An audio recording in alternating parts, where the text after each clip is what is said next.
당시가 견제를 하려고 그러면 확실하지 않더라도 의심을 가질 수 있는 거죠. 그렇죠. 그거에 대해서 물론 반대 그 내란이라든지 5.18이라든지 이런 그 명백한 끔찍한 비교를 사안에 대해서 적당하게 반대할 수 하세요. 있는 그게 건데 그 비교하고 이 비교하고가 그 관련이 되는 비교는 아니잖아요. 사례가 잘못됐습니다. 그 기자님 그 오해가 있으실까 봐 말씀드리는데 그만합시다. 나는 그만합니다. 예. 그 오해가 있으실까 말씀드리는데 저희가 그렇게 무리하게 하지 수준을 않습니다. 좀 높여라. 수준을. 기본적으로 반말하십니까? 아닙니다. 기본적으로 오해가 있으신 것 같은데요. 저희가 민주 파출소를 통해서 신고하고 제보받은 내용들을 검토한 후에 신고 조치하겠다라고 했더니 이것이 카톡 검열이다. 국민을 고발하느냐라고 하면서 어떤 방식으로 댓글을 달아서 사람들을 선동해야 되는지까지 이야기하고 있습니다. 이것이 바람직한 의사 개진이라고 할 수 있겠습니다.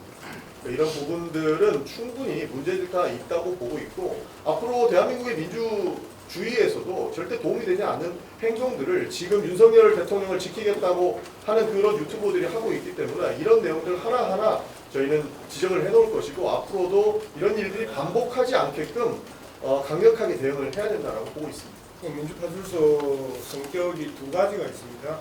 하나는 많은 시민들이 신고를 접수하는 기능이 하나가 있고요.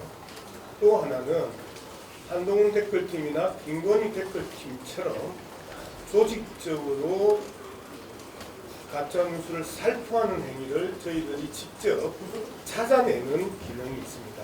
그래서 사실상 신고와 직접 찾아내는 과정들이 계속해서 지속될 것이라고 생각을 하고요. 앞서 김혜연 의원께서도 말씀하셨던 것처럼 어떤 관용도 없다라는 부분을 여러분들이 충분히 이해해 주시고 그 다음에 자발적인 변호인들을 또 모집하고 있는 과정이기 때문에 대규모 변호인들을 또 구성할 계획입니다. 마지막으로 계속해서 언론의 자유, 표현의 자유를 이야기하시는 분들이 계시는데 가짜 뉴스를 살포하는 자유가 언론의 자유, 출판의 자유, 표현의 자유가 아닙니다. 가짜 뉴스는 보호의 대상이 아니고 처벌의 대상입니다. 언론의 자유, 표현의 자유, 출판의 자유는 사실에 기반해서 그 사실을 어떻게 해설하느냐, 논평의 자유 정도가 언론의 자유의 기본 정도로 이해를 하시면 됩니다. 그런데 어떤 경우에도 가짜뉴스를 살포하고 가짜뉴스를 전제하고 논평하고 하는 것은 범죄 행위입니다. 처벌의 대상입니다. 또 질문. 예. 미디어들의 조현영 기자입니다. 그런데 그 가짜 뉴스의 정의와 기준이 뭔가요? 가짜뉴스의 정의와 기준은 명확합니다. 사실이냐 아니냐의 문제지요. 그러면 사실을 누가 판단을 하는 건가? 자, 여기에 우리는 이 마이크를 놓고 기자회견을 했어요. 사실이죠. 그런데 했다고 하더라 라고 하면서 어디서 그런 기자회견을 하냐라고 공격하는 사람들이 있지요. 그거는 가짜 뉴스죠. 네, 그런 부분에 있어서 제가 뭐 예가 적절하지 않은데 갑자기 좀 생각해 보지 못했던 질문이라서 그런데 그걸 사실과 가짜가 구분이 안 되나? 나는 그런 생각. 아니요, 그게 보도하는 입장이나 저 사람은 사실을 믿어서 보도 그걸 쓸 수도 있는 거고 표현할 수도 있는 건데. 예, 그래서 당사자가 또 아니라고 쓰고 이럴 때는 그래서 저희가 허위 조작 감시단이라는 단어를 쓰는 겁니다. 그런 논란의 소지가 있기 때문에 가짜 뉴스, 가짜 플러스 뉴스잖아요. 그래서 확인되지 않은 사실 또는 의혹을 제기하는 사실 이것도 가짜 뉴스의 범주일 수 있고 진짜 뉴스의 범주일 수 있어요. 그래서 오해의 소지가 있기 때문에 가급적 허위 조작 정보라는 표현을 씁니다. 민주당은. 그래서 허위 조작 정보 감시단이라는 명칭을 붙였던 것이고요. 그것에 대한 판단은 최종적으로 검경 또는 법원에서 하겠죠. 5.18이 간첩에 의한 조작된 것이다 라고 얘기하면 가짜 허위 조작 정보임이 입증이 된 거죠. 그런 것은 명백하죠. 그래서 저희들은 제보를 받은 것을 관계기관에 보내서 검증을 통해서 사실인지 아닌지 여부를 밝히겠다라는 게 첫 번째고요. 두 번째는 이미 법적 판단이 끝난 사실, 예를 들어서 이재명 대표가 무슨 강간을 했다. 내지는 이재명 대표가 소년원 출신이다. 이거는 사실이 아닌 거죠. 허위 조작 정보입니다. 그래서 이런 것을 유포하는 사람들에 대해서는 일벌백계 하겠다. 법적 책임을 묻겠다는 겁니다. 그래서 가짜 뉴스라는 소위 학술적인 문제 내지는 여부를 논쟁하고자 하는 것이 민주당의 역할이 아니고요. 허위 조작 정보를 제보받아서 관계기관에 보내서 입증을 하겠다라는 것이 조작단의 검증단의 역할이다라는 말씀을 드립니다. 근데 이제 확인되지 않은 사실이 그렇다고 하는데 사람들이 다 완벽하게 확인하고 다 얘기를 하지 않지 않습니까? 예, 그렇습니다. 네. 사안에 따라서 이렇게 보여서 이렇게 얘기할 수도 있는 거고 네네. 또 카톡에서 이렇게 얘기할 수도 있는 건데 그거에 대해서 이렇게 근데- 일벌 백계 하고 뭐 관용이 없다는 말씀까지 하셨는데 그렇게 얘기할 정도로 자, 그렇게 그 부분에 대해서 카톡을 근데 이야기해 봅시다. 사람이 그 그렇게 죄를 졌다고 계속해서 조직적으로 사안에 따라서 유포하는 봐야 되는 거 아니에요? 생산자가 있잖아요. 예를 들어서 그 유튜브들이나 그다음 국힘당의 그 생산자가 있는데 그 부분에 대해서 많은 그 언론들이나 본인들이나 당사자들이 아니라고 이야기했음에도 불구하고 그것들을 계속 풀어나르는 행태들 이런 것들이 이제 대표적인 부분이고요. 그다음에 보도의 영역에 있어서는 최소한의 확인 취재를 해야 되는 부분이거든요. 그런데 이제까지 대부분 그 뺏겨서기 그 기사들이 난무했던 이 과정들 속에서 최소한 기자가 그 기사를 보고 이 기사가 기사의 가치가 있다고 했었을 때 그 당사자나 그 주변에 확인 취재하는 최소한의 이 과정을 거쳐라. 그래야 가짜뉴스가 아니게 되는 거죠.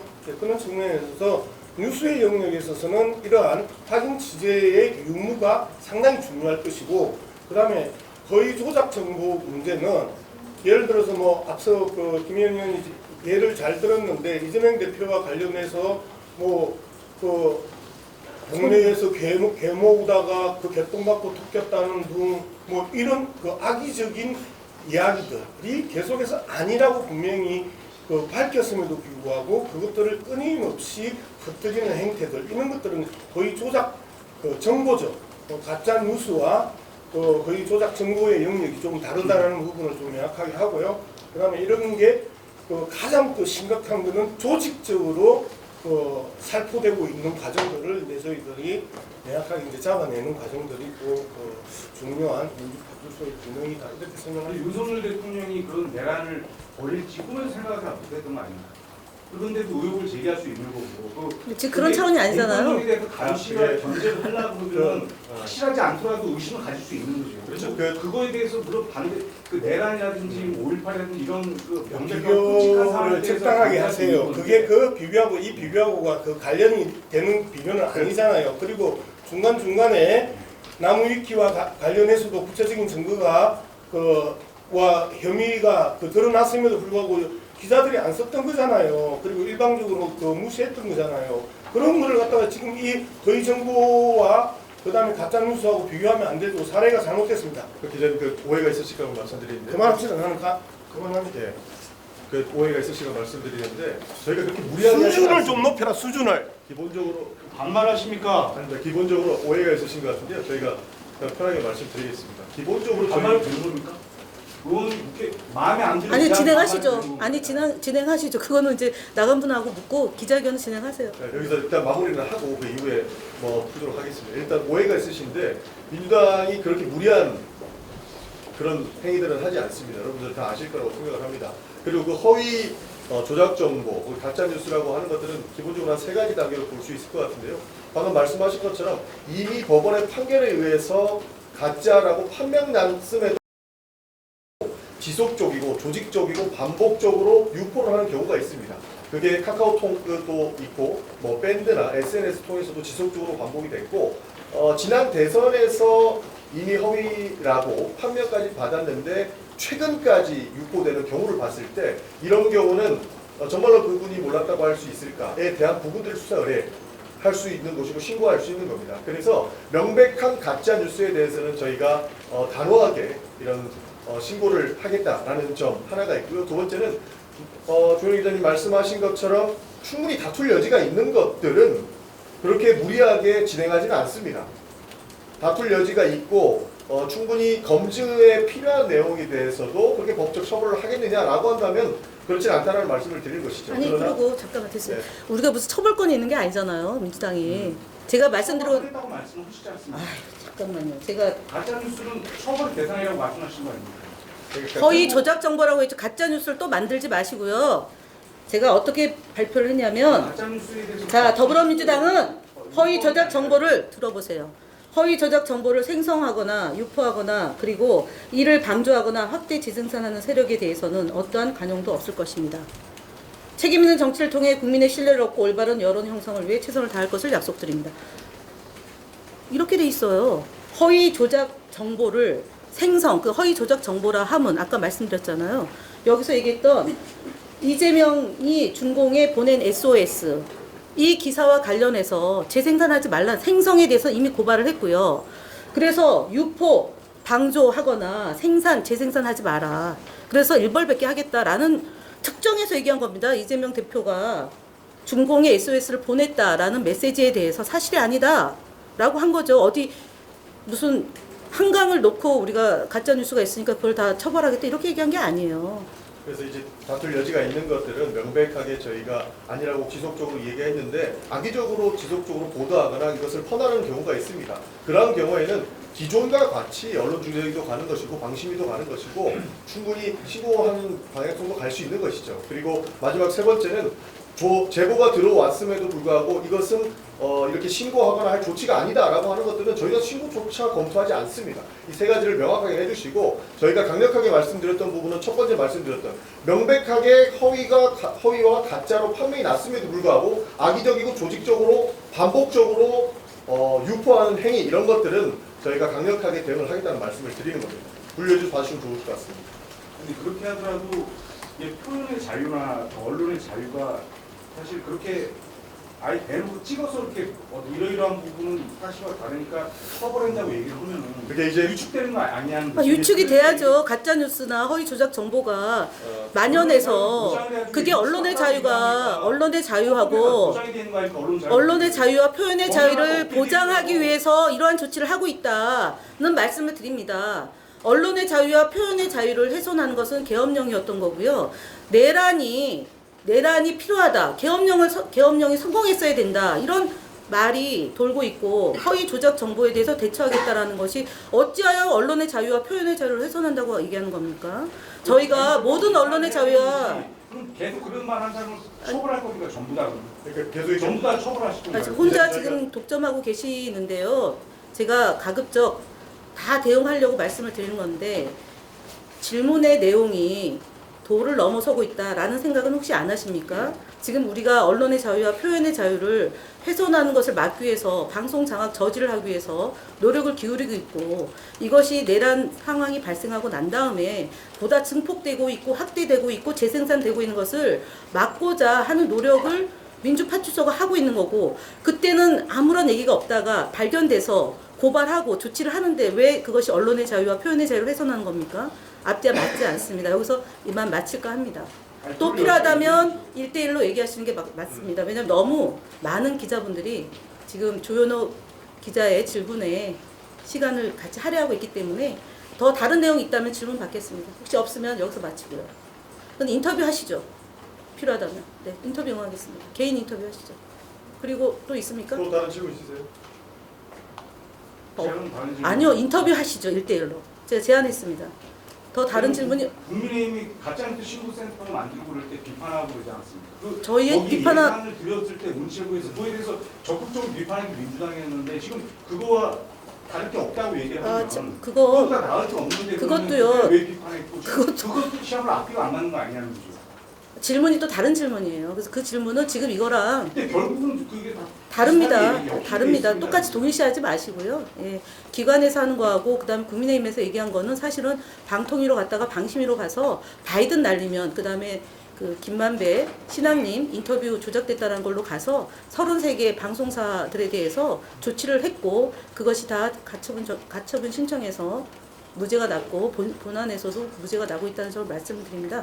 정부기관에서 하는 가짜뉴스 심의센터와 더불어민주당에서 민주파출소 운영하는 것하고는 하늘과 이거 비교할 수 없는 내용을 갖다 붙이는 거니까 동의하지 않고요. 저는 다른 별도로 내용을- 얘기하겠습니다. 예. 사실 정당에서 따로 얘기하셔야죠. 그게 왜 거기다 갖다 가짜 뉴스 국민의힘에서 얘기한 없다고 거하고 느껴지는데. 국민의 그러니까 거기 가짜뉴스나 여기 가짜뉴스가 결국 그렇게 생각하시면 그렇게 대응하십시오. 국민의힘하고 민주당이 하는 가짜뉴스 신고센터가 같은 맥락이라고 생각하면 그렇게 주장하시고요. 저희가 아니, 질문을 얘기를 했고 드리는 거예요. 답변했어요. 다르다고. 네, 이미 답변했다고 봅니다. 그러니까 여기서 마치겠습니다. 네. 아시다시피 저희는 언론의 자유를 보장하기 위해서 그동안 김현 방통위 아유, 간사님께서 엄청 노력하셨잖아요. 나오시죠. 그거는 나눠서 목사님이 너무 많은 얘기를 지금 오늘 주제와 다른 내용들로 질문을 했고요. 범주가 벗어났다고 말씀드렸습니다. 그리고 필요하다면 1대1로 인터뷰하시는 걸로 제안드리겠습니다. 다시 한번. 고생하셨습니다. 그리고 그 주진우 의원은 뭐 본인만 법률 검토할 수 있는 건 아니니까요.